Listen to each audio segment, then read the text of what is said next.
Tove, como pessoas normais viram laranjas e destroem a própria vida. Você não é criminoso, você nunca foi, você só precisava de dinheiro, e foi exatamente por isso que funcionou, porque a armadilha não foi feita para criminosos, foi feita para você, para a pessoa que paga conta atrasada, para quem está desempregado há 3 meses, para quem recebe notificação de bloqueio bancário na madrugada, para quem calcula toda semana se dá para chegar no próximo salário. Esta é a história de como pessoas normais se tornam réus. Não de uma hora para outra, passo a passo, sem perceber. Cada decisão fazendo sentido no momento em que foi tomada, até não ter mais volta. Você vai reconhecer cada etapa, porque cada etapa foi desenhada para que você reconheça, e concorde, e avance. Isso é o que separa uma armadilha bem feita de um crime óbvio. A armadilha bem feita parece razoável até o momento em que não é mais. E até esse momento já é tarde. Bloco 1. A oferta que parece normal. Você está no terminal de ônibus, 17 horas e 40 minutos. Quarta-feira. A fila do ponto está grande, o sol ainda está quente. Você está com o celular no vermelho. A conta bancária tem R$ 97. O aluguel vence em 2 dias. O mês tem mais 12 dias. Você está fazendo esse cálculo quando alguém chama seu nome. Pode ser um amigo do ensino médio que você não vê faz 1 ano. Pode ser o primo da sua namorada que sempre pareceu ser gente boa. Pode ser o vizinho do bloco 2 que te ajudou a subir a mudança. Pode ser um colega de trabalho do emprego de que você foi mandado embora.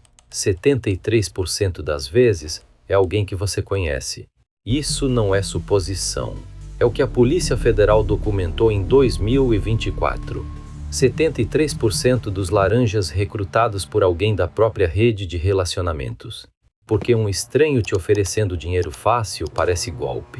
Um conhecido te oferecendo uma oportunidade parece sorte. Essa diferença é o mecanismo inteiro. Ele não fala de crime. Ele nunca fala de crime. Ele fala de trabalho. Trabalho informal. Trabalho simples. O tipo de trabalho que o Brasil inteiro faz na informalidade. A proposta parece tediosa de tão burocrática. Você me empresta o CPF por 1 mês. Eu uso a sua conta para receber uns pagamentos da empresa. Você retira o dinheiro e me entrega em mão. Eu te pago R$ 500 por serviço, sem imposto, sem burocracia, sem horário. R$ 500 por receber uma transferência e sacar no caixa eletrônico. Você faz a conta na cabeça. R$ 500. Se vier 2 vezes por mês, são R$ 1.000. Isso resolve o aluguel. Isso resolve o celular. Isso resolve a conta de luz, que está em atraso desde o mês passado. Você pergunta para ele o que é esse dinheiro. Ele explica com paciência. A empresa deles tem muito faturamento, mas o CNPJ está em processo de abertura. O contador pediu para usar contas de pessoas físicas temporariamente. É coisa de burocracia brasileira mesmo. Todo mundo faz isso. Parece verdade. Porque o Brasil é realmente burocrático. Porque todo mundo realmente faz coisas assim na informalidade. Porque você realmente conhece esse cara. Você pergunta se tem algum risco. Ele vi. Com naturalidade, sem nervosismo. O riso de quem já ouviu essa pergunta muitas vezes e tem a resposta ensaiada. Risco de quê? É só receber dinheiro e sacar. Não tem crime nenhum. O dinheiro passa, você saca, me entrega, eu te pago. Tão simples quanto. Você diz que vai pensar, mas já decidiu. Você entrega o CPF no dia seguinte. Uma foto do documento pelo WhatsApp. Simples assim. Você não sabe que acabou de entrar na armadilha, mas entrou. O primeiro passo é sempre o mais fácil, porque parece que não é um passo. Parece que é só uma conversa. Enquanto você manda a foto do CPF em algum escritório ou apartamento ou sala de fundo, alguém registra o seu número, seu CPF, seu nome, seu contato, a conta bancária vinculada ao CPF, seu endereço do cadastro bancário. Você entrou no sistema deles, não no Sistema Financeiro Nacional. no sistema deles, com seus dados, com seu número, com sua conta. E você não vai saber disso até o 9º mês. Bloco 2. A primeira transferência. 3 dias depois, o aplicativo do banco te manda uma notificação. Você olha o celular. Transferência recebida R$3.000. Você abre o aplicativo, fica parado olhando o saldo, R$3.097. Você manda mensagem para ele na hora. Caiu. Ele responde em 30 segundos, como se estivesse esperando. Perfeito. Retira tudo em dinheiro e me chama. Você vai até o caixa eletrônico mais próximo. A máquina deixa retirar até R$2.000 por operação. Você faz 2 operações. R$3.000 em cédulas. Você conta na frente do vidro. Guarda no bolso da calça. No caminho para casa você passa pela cozinha. Sua mãe está lá. Ela pergunta se você arrumou um trabalho. Você diz que sim. Um bico. Ela pergunta o que é. Você fala que é uma coisa de empresa. Ajudar a receber uns pagamentos. Ela sorri e fala que está orgulhosa. Que você sempre deu um jeito. Você sai de casa para encontrar ele. Estacionamento a 10 minutos de ônibus. Você entrega o dinheiro. Ele conta. Guarda. Te entrega um envelope. Você abre o envelope dentro do ônibus na volta. R$500 em cédulas novas. A sensação não é de crime. A sensação é de solução. R$500 que resolvem o aluguel. R$500 que sobram. R$500 que chegaram sem carteira de trabalho, sem chefe, sem horário. E essa sensação é o mecanismo mais perigoso de todo o esquema. Porque o cérebro não registra risco quando não há consequência imediata. O cérebro registra resultado e quer repetir. Você já está pensando no próximo serviço. Você já está planejando pedir 1.000 na próxima vez. Você já está calculando quanto você pode ganhar por mês. Você está dentro do esquema. Não por maldade, por necessidade e por resultado, que é exatamente a combinação que o esquema precisava de você. Você conta as cédulas no quarto naquela noite. A porta está fechada. Sua mãe está na sala assistindo televisão. Você coloca as cédulas em ordem na cama. R$500, mais o que sobrou do mês. Pela primeira vez em 3 meses, a conta fecha. Você guarda o dinheiro na gaveta. Você dorme bem naquela noite, sem saber que essa é a última noite em que você vai dormir bem nos próximos anos. Bloco 3. O padrão que não para 2 semanas depois, ele liga. Tem outra transferência entrando amanhã, maior dessa vez. R$8.000. Você pergunta de quem é o dinheiro. Ele explica de novo. Faturamento da empresa. Clientes pagando. Eles estão crescendo. Precisam de mais movimentação mensal. Você vai receber 800 dessa vez. Você retira. Você entrega. Você recebe 800. Simples. Rápido. Sem rosto. Sem nome de cliente. Sem nota fiscal. Sem nada que pareça errado. O padrão se estabelece. Primeiro mês, 2 serviços, R$1.300 no total. Segundo mês, 3 serviços, R$2.200. Terceiro mês, você nem conta mais os serviços separados. O dinheiro virou parte do orçamento, uma linha no planejamento mensal, uma renda que você já inclui no cálculo antes de receber. E os valores crescem, não de uma vez, devagar. Para você não notar, 8.000. 11.000, 17.000, 32.000. No 5º mês, R$32.000 passam pela sua conta em 2 saques. Você retira em 2 dias diferentes porque o caixa eletrônico tem limite diário. Você entrega num endereço diferente, um apartamento que você nunca tinha visto. Uma pessoa diferente que não fala nada, só conta o dinheiro e fecha a porta. Você volta para casa de ônibus com R$2.200 no bolso. R$2.200 de 32.000 que passaram pelas suas mãos. Você não faz essa conta naquele momento.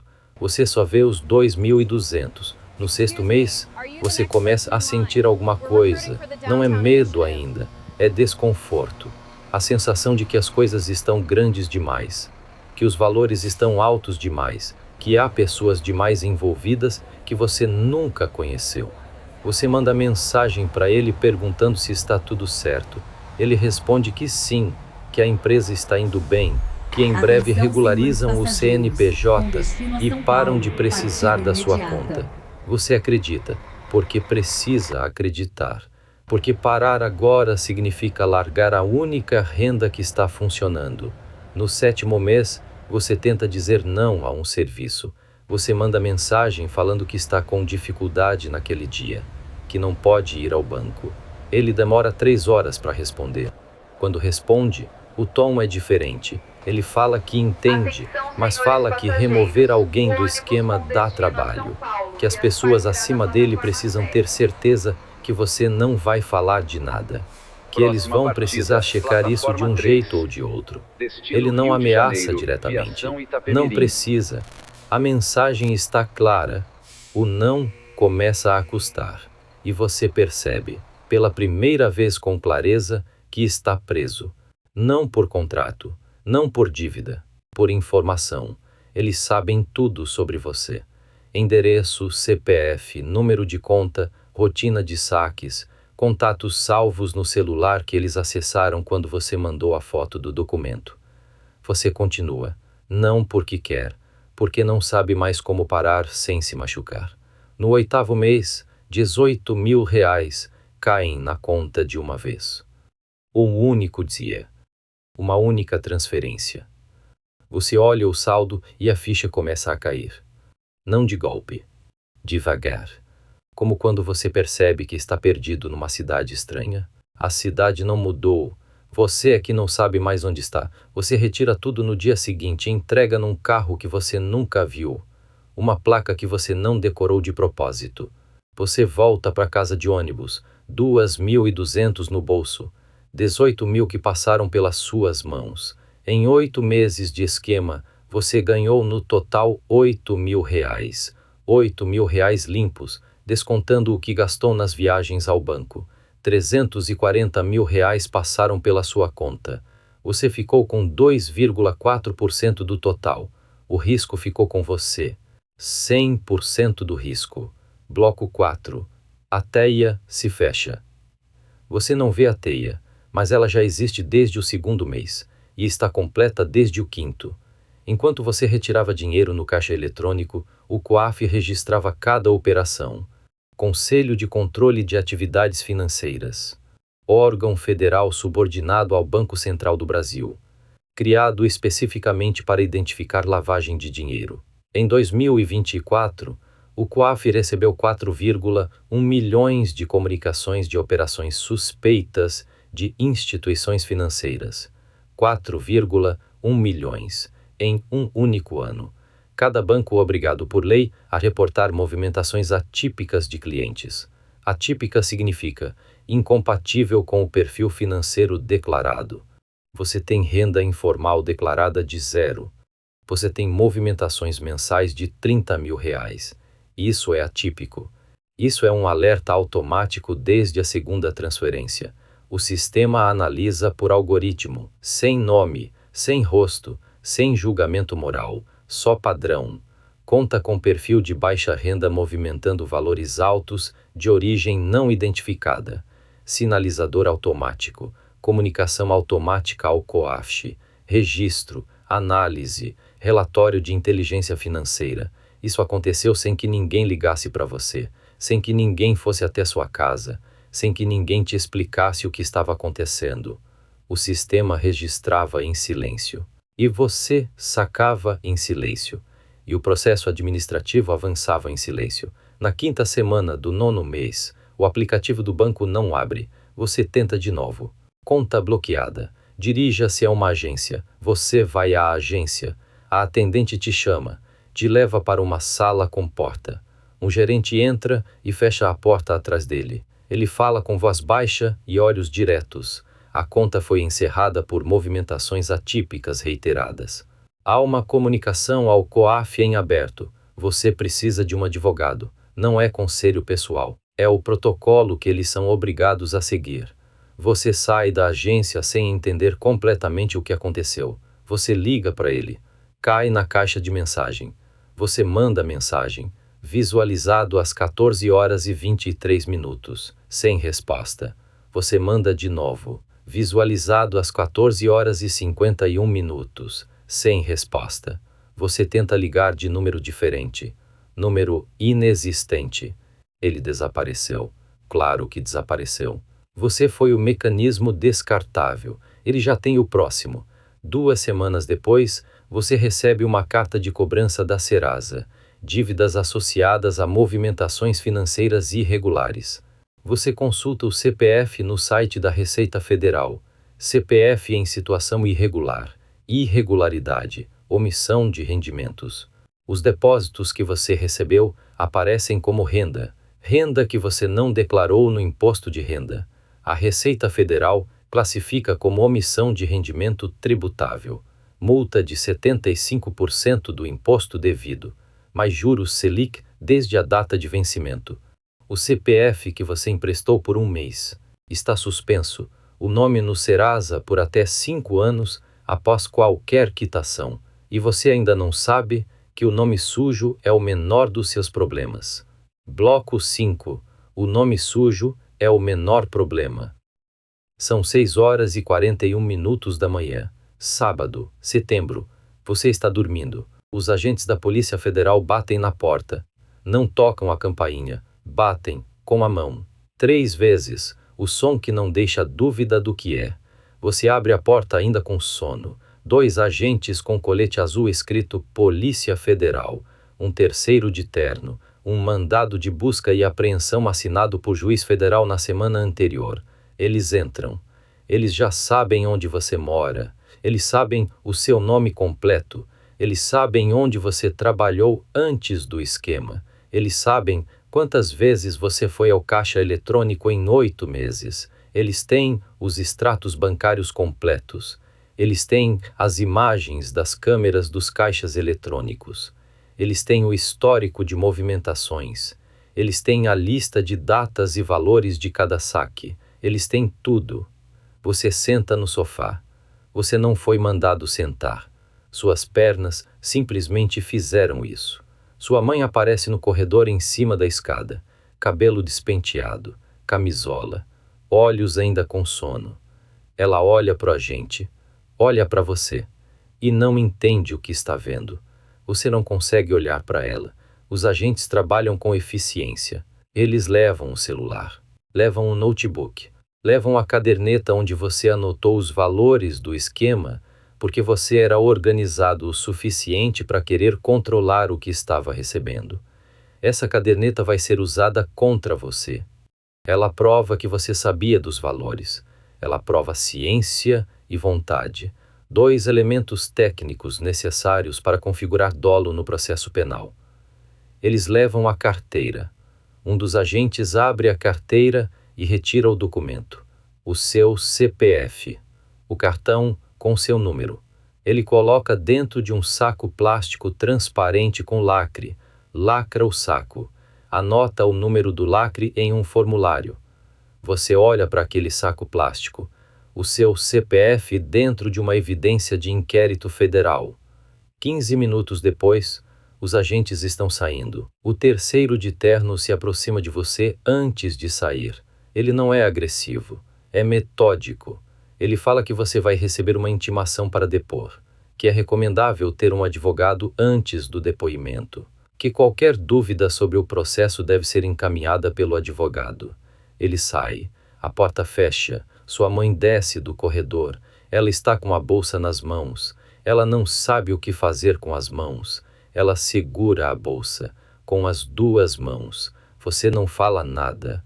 Ela não fala nada. Você quer explicar, mas não sabe por onde começar, porque explicar significa contar o esquema, e contar o esquema significa que ela vai entender que você sabia que algo estava errado e continuou, que a conta da compra de mercado que ela fez no mês passado veio do dinheiro do esquema, que o tênis que você comprou para ela no Dia das Mães veio do dinheiro do esquema. Em 8 meses, 340 mil reais passaram pela sua conta bancária. Você não sabia que era esse valor total, mas a Polícia Federal sabia. Eles calcularam o total nos primeiros dias da investigação. Eles sabiam desde antes de bater na sua porta. A Operação Octopus conduzida pela Polícia Federal em 2024, indiciou 847 laranjas em uma única operação nacional. 847 pessoas, cada uma delas com a mesma história.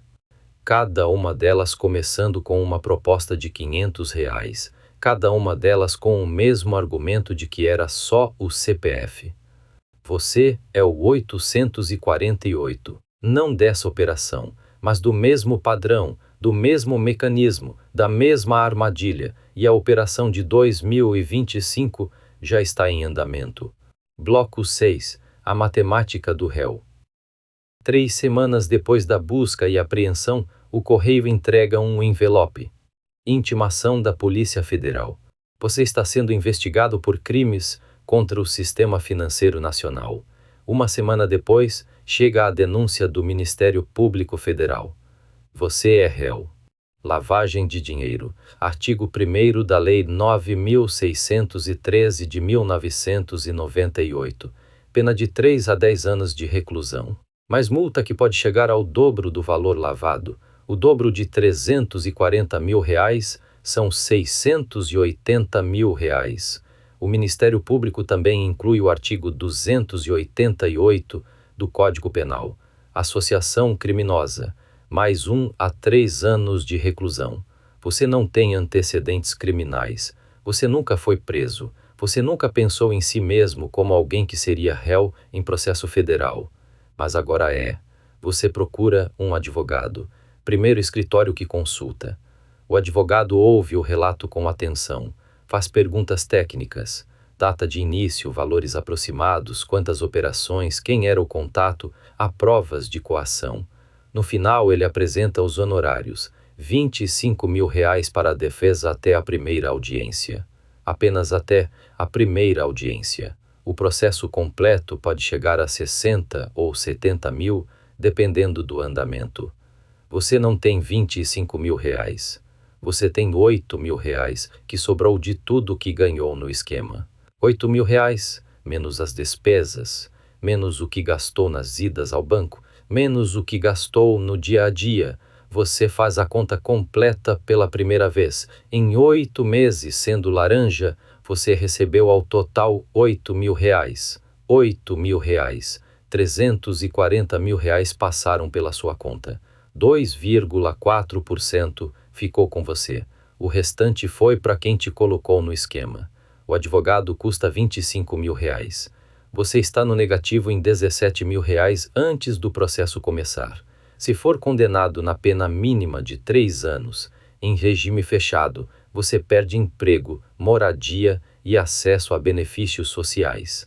Se for para regime semiaberto, você precisa trabalhar durante o dia e recolher à noite, com CPF indiciado, sem conta bancária, sem crédito, sem registro em carteira.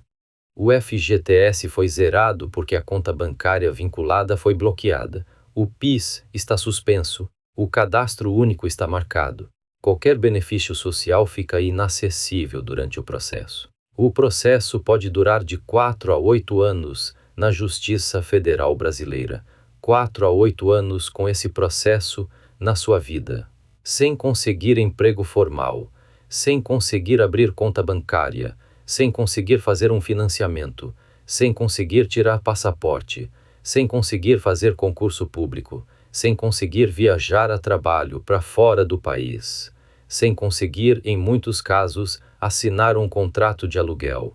Isso por 4 a 8 anos mínimos, e se condenado, por mais 3 a 10 anos de pena. E depois da pena pelos anos de monitoramento e restrições pós-condenação. Você está sentado no banco do corredor do Fórum Federal. Espera da segunda audiência. A primeira foi 1 mês atrás. O advogado de defesa pública, porque os R$ 25 mil você não tinha, está atrasado 15 minutos. Sua mãe chega pelo corredor do fórum. Ela passou 2 horas no ônibus para chegar até ali. Ela está segurando a bolsa com as 2 mãos. A mesma posição que ela estava quando os agentes saíram da sua casa. Ela senta do seu lado. Não fala nada. Você não fala nada. Ela passou a vida inteira trabalhando. Ela saiu do primeiro emprego dela Aos 58 anos, ela fez tudo certo. E está sentada num fórum federal às 9 da manhã, numa quinta-feira, porque você emprestou o CPF por R$ 500. R$ 500. Por isso que entrou. R$ 500. E a conta real é esta: 8.000 recebidos. 25.000 de advogado, se tivesse condições. 4 a 8 anos de processo. 3 a 10 anos de pena possível. CPF suspenso por tempo indeterminado. Nome no Serasa por 5 anos após quitação de qualquer dívida gerada pelo processo. Registro criminal permanente. Perda de acesso a emprego formal, crédito, benefícios, documentação básica. E uma mãe sentada num banco de fórum segurando a bolsa com as duas mãos. Essa é a matemática do réu. Você fez a conta errada desde o começo. Não porque é burro, porque a armadilha foi desenhada para que você não conseguisse fazer a conta certa no momento em que importava. Bloco 7. O ciclo reinicia. São 17h42. Quarta-feira. No mesmo terminal de ônibus, 1 minuto depois do horário em que você estava aqui 8 meses atrás. Um homem está de pé perto da fila do ponto. Ele não está esperando o ônibus. Ele está observando. Ele procura características específicas. Jovem, entre 18 e 30 anos. Isso não é generalização. É o perfil documentado pela Polícia Federal para o recrutamento de laranjas no Brasil. 18 a 30 anos. Desempregado ou subempregado. Necessidade de renda imediata. Sem histórico criminal anterior. Preferencialmente com conta bancária já aberta. Ele está com uma lista na cabeça. 6 nomes de pessoas que foram indicadas por laranjas anteriores. 4 delas estão nesse terminal hoje. Ele vai abordá-las uma a uma, com calma, sem pressa. Ele vê o próximo. O próximo tem 21 anos. Trabalhou como motoboy por 6 meses. A plataforma desativou a conta dele semana passada por reclamação de cliente. Ele está tentando recurso, mas sabe que não vai funcionar. Ele está com R$ 92 na conta. O boleto do celular vence em 4 dias. Está em pé na fila com o rosto fechado. O homem se aproxima. Chama pelo nome. Porque sabe o nome. Porque alguém da rede passou o contato. A proposta é direta. Você me empresta o CPF por 1 mês. Eu uso a sua conta para receber uns pagamentos. Você retira o dinheiro e me entrega. Eu te pago R$ 500 por serviço. Sem imposto, sem burocracia, sem horário. R$ 500. O próximo calcula rápido. R$ 500. Se vier 2 vezes por mês, são R$ 1.000. Resolve o boleto. Resolve o mês. Ele pergunta: o que é esse dinheiro? O homem explica com paciência. A empresa deles tem muito faturamento, mas o CNPJ está em processo de abertura. O contador pediu para usar contas de pessoas físicas temporariamente. É coisa de burocracia brasileira. Todo mundo faz isso. Parece verdade, porque o Brasil é realmente burocrático. Porque ele realmente conhece esse cara. O próximo pergunta se tem risco. O homem se, com naturalidade, com o riso de quem já ouviu essa pergunta muitas vezes e tem a resposta ensaiada. Risco de quê? É só receber dinheiro e sacar. Não tem crime nenhum. O próximo diz que vai pensar, mas já decidiu. Enquanto isso, você está sentado no banco do corredor do fórum, esperando o advogado. Sua mãe ao lado, bolsa nas mãos. Você está a 2 quilômetros do terminal de ônibus, mas a cena está acontecendo do terminal de ônibus. Agora, nesse exato momento, e você não pode fazer nada. O Banco Central do Brasil bloqueou 2,3 milhões de contas bancárias por movimentações suspeitas em 2024. 2,3 milhões de contas. 2,3 milhões de pessoas com o mesmo caminho à frente. O sistema não parou. O sistema precisava de 2,3 milhões de novos laranjas e estava recrutando às 17h42, quarta-feira, em todos os terminais do Brasil, em todos os grupos de WhatsApp, em todos os grupos de Facebook de emprego informal, em todas as filas de banco, em todas as saídas de escola técnica, em todos os pontos de ônibus de bairro. O COAF vai registrar as movimentações do próximo. O banco vai bloquear a conta do próximo. A Polícia Federal vai bater na porta do próximo. O Ministério Público vai denunciar o próximo. E no mesmo terminal de ônibus, às 17h43, o homem já está procurando o seguinte da lista: você não era criminoso. Você nunca foi criminoso. Você foi o mecanismo. A diferença entre o recrutador e você é uma só. Ele sabia o que era. Você não sabia. E o sistema não precisa que você saiba. O sistema precisa que você precise de R$ 500. E você vai sempre precisar de R$ 500 enquanto a conta vencer antes do pagamento. Enquanto o emprego não pagar o suficiente. Enquanto o banco negar crédito para quem mais precisa. Enquanto o desemprego for a realidade de 1 em cada 4 jovens brasileiros. O sistema não foi projetado para te prender. Foi projetado para continuar funcionando. E você era a peça de que ele precisava naquele momento. Neste exato momento, em algum terminal de ônibus, em algum grupo de WhatsApp, em alguma calçada, alguém está recebendo a mesma proposta, R$ 500 por um mês. Só o CPF.